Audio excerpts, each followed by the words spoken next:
Bismillahirrahmanirrahim. Assalamualaikum warahmatullahi wabarakatuh. Perkenalkan, saya Syarifah Fauziah dengan NIM 231404078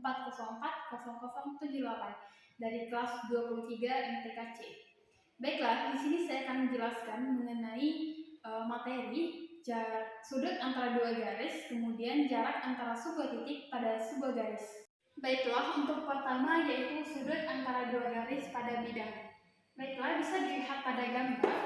Ini diketahui ada 3 sudut. Yang pertama yaitu sudut alfa 1, sudut alfa 2, dan sudut beta. Kemudian ada 2 garis. Garis yang pertama disebut dengan L1, garis yang kedua disebut dengan L2. Nah, jika L1 itu persamaannya itu Y sama dengan M1X tambah B, dan L2 itu sama dengan Y sama dengan M2X tambah B2. Nah, maka sudut perpotongan antara kedua garis tersebut adalah, kita ketahui bahwasanya gradien itu sama dengan tan, di mana tan alfa 1 sama dengan gradien 1 atau M1, kemudian tan alfa 2 sama dengan gradien 2 atau M2. Nah, sehingga kita mendapatkan persamaan bahwa alfa 1 sama dengan alfa 2 ditambah beta. Beta sama dengan alfa 1 dikurang dengan alfa 2. Nah, seperti yang dijelaskan tadi bahwasanya tan itu sama dengan kemiringan, maka tan beta itu sama dengan tan alfa dikurang tan alfa 1 dikurang tan alfa 2. Nah, sesuai dengan rumus identitas jumlah dan selisih pada trigonometri, kita dapat menguraikan untuk tan alfa 1 dikurang tan alfa 2 ini menjadi tan alfa 1 dikurang tan alfa 2 per 1 ditambah tan alfa 1 dikali tan alfa 2. Nah, karena tan alfa 1 ini sama dengan M1, kemudian tan alfa 2 ini sama dengan M2, maka kita dapat persamaan yaitu tan beta itu sama dengan M1 dikurang M2 per 1 ditambah M1 kali 2. Nah, tannya itu diganti dengan nilai N. Nah, selanjutnya, supaya sudut dari betanya ini adalah positif, maka kita perlu memutlakkan nilainya, sehingga kita mendapatkan persamaan tan beta sama dengan nilai mutlak dari M1 dikurang M2 per 1 ditambah M1 dikali M2. Nah, sehingga beta itu sama dengan tan berapa yang menghasilkan nilai dari M1 dikurang M2 per 1 ditambah M1 dikali M2. Nah, untuk catatannya, sebagaimana kita ketahui pada materi sebelumnya, jika betanya itu sama dengan 0, maka M1-nya itu sama dengan M2. Nah, suatu garis dikatakan sejajar jika M1-nya itu tidak sama dengan M2. Dan suatu garis juga dikatakan bersempit jika M1 sama dengan. Selanjutnya kita masuk ke contoh soal.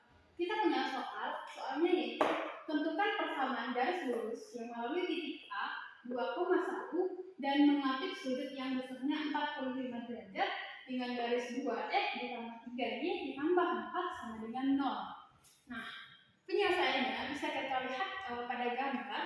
Itu G1-nya itu terletak pada titik A 2,1, kemudian garis G2 di mana katanya dan mengambil sudut yang besarnya 45, besar sudut yang 45, sehingga diketahui juga dengan garis 2x ditambah 3y ditambah 4 sama dengan 0. Nah, penyelesaiannya yaitu panjangkan garis 2x ditambah 3y ditambah 4 sama dengan 0 ini adalah M-nya yaitu min 2 per 3. Nah, misalkan panjangan garis G1 yang dicari adalah M1, maka kita gunakan rumus yang tadi, tan dari beta sama dengan M1 dikurang M2 ditambah 1 ditambah M2 dikali dengan M1. Nah, sehingga kita ganti saja tan dari 45 sama dengan nilai mutlak dari M1 dikurang M per 1 ditambah M1 dikali M. Nah, kita ketahui bahwasanya M-nya yaitu min 2 per 3 dan tan-nya yaitu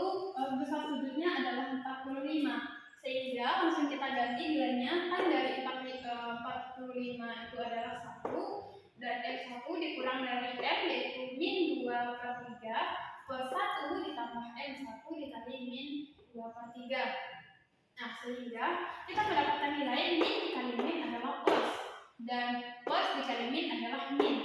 Sehingga kita masukkan pada yang positif, yaitu 1 sama dengan M1 ditambah 2/3 per 1 dikurang 2/3 dikali M1. Nah, ini kita kali silangkan. 1 dikali dengan 1 adalah 1. 1 dikali dengan min 2/3 M1 adalah min 2/3 M1. Selanjutnya sama dengan M1 ditambah 2/3.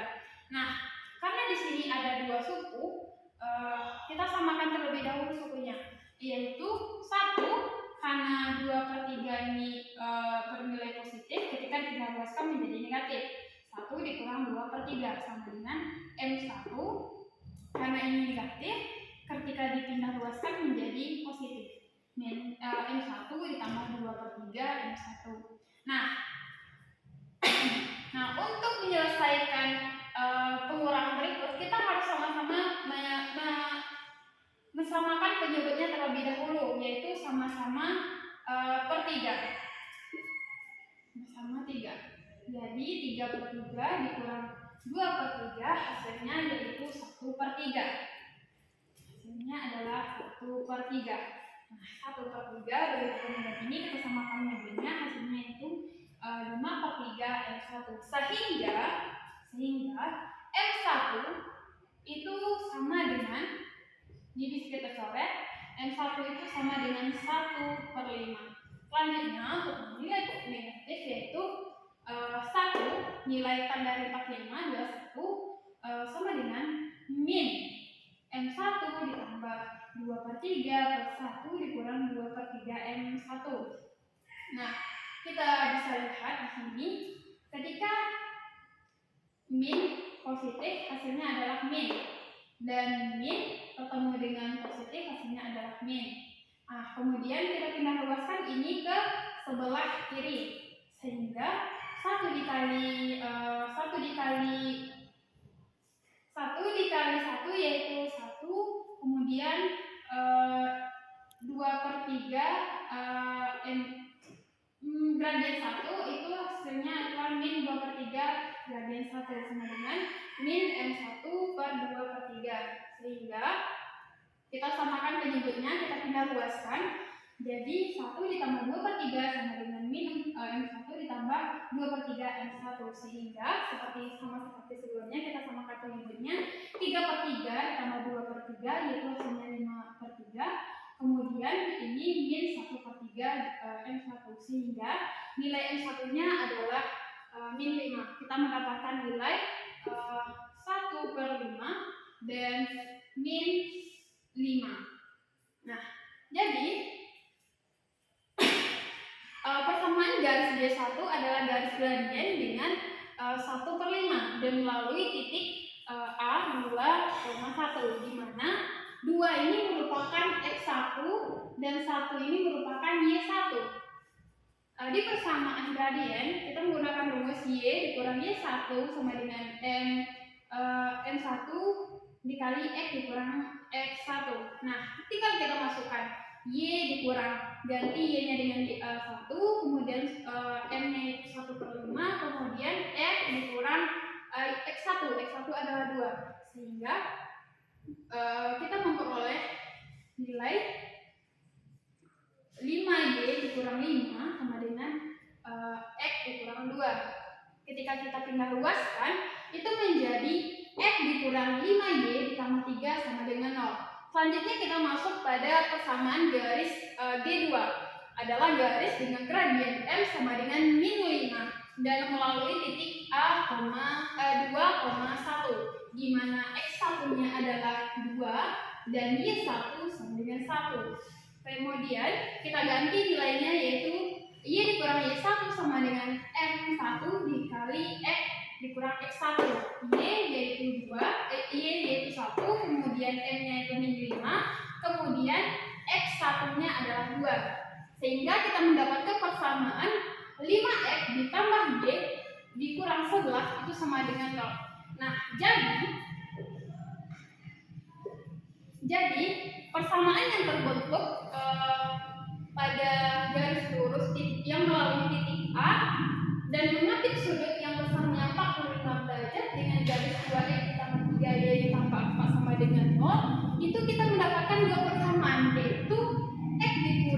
5Y ditambah 3 sama dengan 0, dan 5X ditambah Y dikurang 11 sama dengan 0. Selanjutnya kita masuk kepada sudut antara dua garis pada ruang.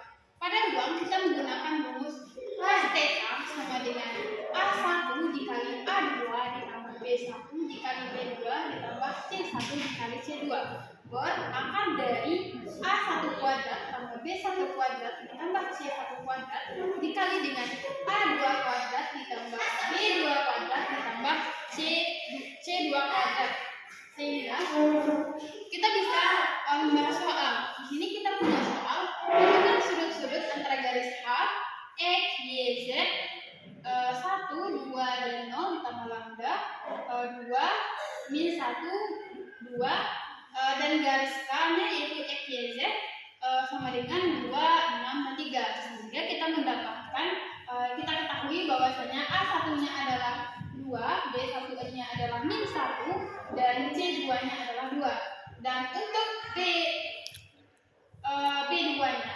yaitu 2, A2 yaitu 2, B2 yaitu 6, dan C2 yaitu 3. Langsung kita masukkan ke rumus. A1 adalah 2 dan A2 adalah 2 dikurang dari B1. B1 adalah 1, B1 adalah min 1 dan B2 adalah 6 ditambah dari C1 adalah 3 dan C2 adalah 3. Kemudian per akar dari 2 kuadrat ditambah min 1 kuadrat ditambah 2 kuadrat dikali dengan 2 kuadrat ditambah 6 kuadrat ditambah 3 kuadrat. Ini kita bisa langsung kita kalikan. 2 kali 2 adalah 4, 1 kali min 6 adalah min 6 dikali 1 adalah min 6, dan 3 kali 2 adalah 6. Per akar dari 2 kali 2 adalah 4, min 1 kuadrat adalah 1, dan 2 kali 2 adalah 4. Dikali dengan 2 kali 2 adalah 4, 6 kali 6 3, 6, dan 3 kali 3 adalah 9. Sehingga 4 dikurang 6 ditambah 6 hasilnya adalah 4. Kemudian 4 tambah 1 tambah 4 adalah 9. 4 tambah 3, 6 tambah 9 adalah 39. Sehingga 4 akar dari 9 adalah 3 dan akar dari 4 tambah 9 adalah 7. Sehingga kita mendapatkan hasil yaitu 4. Baiklah, untuk materi yang kedua yaitu mengenai jarak sebuah titik di sebuah garis. Nah, jika nanti ditanya jarak titik P pada sebuah garis, maka kita bisa menggunakan rumus D sama dengan nilai mutlak dari A X1 ditambah B1 ditambah C per akar dari A kuadrat ditambah B kuadrat. Nah, contohnya kita punya soal tentukan jarak titik P 2,3 ke garis 3X dikurang 4Y dikurang 3 sama dengan 0. Nah, di sini kita ketahui bahwasanya X1-nya adalah 2, Y1-nya adalah 3. Dan untuk A-nya yaitu 3, B-nya yaitu min 4, dan C-nya yaitu min 3. Nah, langsung kita substitusikan ke rumus. Sehingga D sama dengan 3X1 dikurang 4Y1 dikurang 3 per akar dari 3 pangkat 2 ditambah min 4 kuadrat. Sehingga kita ganti nilai X dan Y-nya dengan nilai 2,3. Sehingga 3 kali 2 adalah 6 dikurang 4 kali 3 adalah min 12, kemudian dikurang 3 per 3 dikali 3 adalah 9, dan min 4 pangkat 2 itu adalah 16. Jadi 9 tambah 16 adalah akar dari 25. Sehingga 6 dikurang 12 dikurang 3 yaitu min 9, dan akar dari 25 adalah 5. Sehingga karena ini adalah nilai mutlak, baik itu positif atau negatif nilai dalamnya, maka hasilnya juga akan tetap positif. Sekian yang dapat disampaikan. Mohon maaf apabila ada kesalahan dan kekurangan. Bila